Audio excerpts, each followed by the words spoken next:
আপনারা দেখতেই পাচ্ছেন আমার হাতে একটি বটম মোবাইল। তো কাস্টমার আমার কাছে নিয়ে আসছে যে ডিসপ্লে চেঞ্জ করার জন্য। তো হঠাৎ করে সাদা হয়ে গেছে ডিসপ্লে, কাস্টমার বলতেছে। তো আমি বললাম যে ডিসপ্লে চেঞ্জ করলে হতে পারে, কিংবা মাদারবোর্ড থেকেও সমস্যা হতে পারে।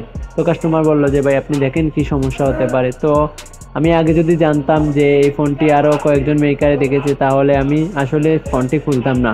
আসলে কিছু কিছু ডিসপ্লে আছে যেগুলা সাপোর্ট করে না মোবাইলে, কিংবা মাদারবোর্ড থেকেও সমস্যা হতে পারে। আমি কোনো ধরনের চেক না করে আমি পুরোপুরিভাবে আমি সোল্ডারিং করে নিচ্ছি, কারণ ডাইরেক্ট জ্বালা দিতে হবে ডিসপ্লেটি। আর চেক করলে সাদা আসে ডিসপ্লে, কোনো ধরনের গ্রাফিক্স আসে না, শুধু সাদাই আসে।